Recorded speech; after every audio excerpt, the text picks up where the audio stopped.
am one of the student ministry leaders at Prince of Peace. I was asked to lead devotion tonight, so we're jumping back into Ephesians, looking at chapter 4, verses 1 through 16. And this passage is where Paul is making a call to unity for the church and talking about how we can utilize our gifts that we've been given by Christ in order to pursue that unity. So let's start off by reading the passage. I'm reading out of the NIV translation. As a prisoner for the Lord, then, I urge you to live a life worthy of the calling you have received. Be completely humble and gentle. Be patient, bearing with one another in love. Make every effort to keep the unity of the Spirit through the bond of peace. There is one body and one Spirit, just as you were called to one hope when you were called. One Lord, one faith, one baptism, one God and Father of all, who is over all and through all and in all. But to each one of us, grace has been given as Christ apportioned it. This is why it says, when he ascended on high, he took many captives and gave gifts to his people. What does he ascended mean, except that he is also descended to the lower earthly regions? He who descended is the very one who ascended higher than all the heavens in order to fill the whole universe. So Christ himself gave the apostles, the prophets, the evangelists, the pastors and teachers to equip his people for works of service, so that the body of Christ may be built up, until we all reach unity in the faith and in the knowledge of the Son of God and become mature, attaining to the whole measure of the fullness of Christ. Then we will no longer be infants, tossed back and forth by the waves and blown here and there by every wind of teaching and by the cunning and craftiness of people in their deceitful scheming. Instead, speaking the truth in love, we will grow to become, in every respect, the mature body of him who is the head, that is Christ. From him, the whole body, joined and held together by every supporting ligament, grows and builds itself up in love, as each part does its work. So, moving on to the nugget for tonight, I'm going to start off by being a little vulnerable with you guys and admitting that when I was asked to lead a devotion this summer, my initial inclination was to say no, because I've never done this before, particularly not on social media. This is very new to me, and I was nervous to try something new and to put myself out there, because it's scary to open yourself up to the possibility of making mistakes and failing, right? That's scary.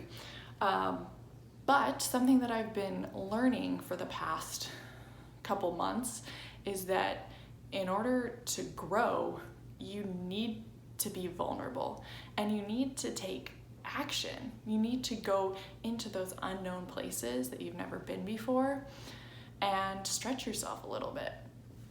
So I'm trying to do that with this. And my first step was saying yes. And that made my subsequent steps of reading the passage and thinking about it, taking notes, actually looking up some commentary online, a little bit easier. And I started to realize, like, okay, maybe I can do this. And this passage, I feel like, is actually really relevant to today, because something that the commentaries that I read talked about was that, you know, the passage is all about Paul calling the church to unity, that pursuit of unity for the church. But one of the commentaries I read made the point that this unity, this perfection of the church, isn't a completed event. It's a process. And I don't know about you, but I think we could really use some unity in our world right now, right? I mean, everywhere you look, it's like there's division of some sort, whether it's politics or social justice issues, even COVID-19 related things. There's division everywhere. And And I felt really helpless in that.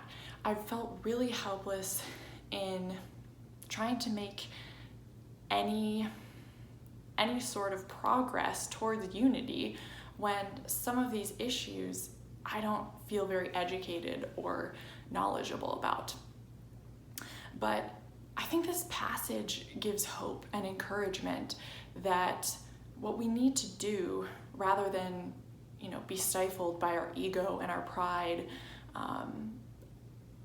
that's trying to stop us from possibly making mistakes or failing, it's encouraging us to be humble and to take action regardless of our pride and ego, to take that first step into an unknown territory that we've maybe never really looked into or tried pursuing unity in. And that's scary, but I think that's what prompts growth, both individually and relationally. I think unity requires action, and that's something that I've been reflecting on and learning about for the past couple months. That action is going to look different from person to person, right? I actually have a note in my Bible from a previous sermon at some point at Prince of Peace that says, "We are called to unity, not uniformity." So we've each been given gifts by Christ, but they're not the same gifts from person to person.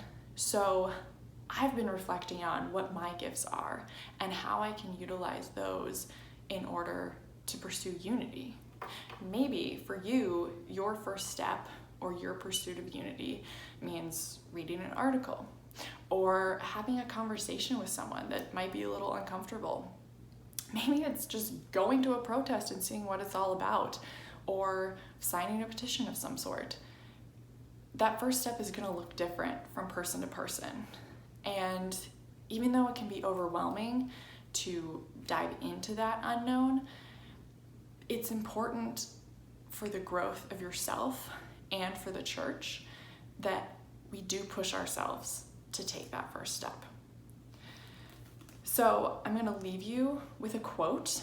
It's actually a tweet from Senator Cory Booker, but when I read it last week, it's been something that's just been bouncing around in my head ever since. So I wanted to share it with you.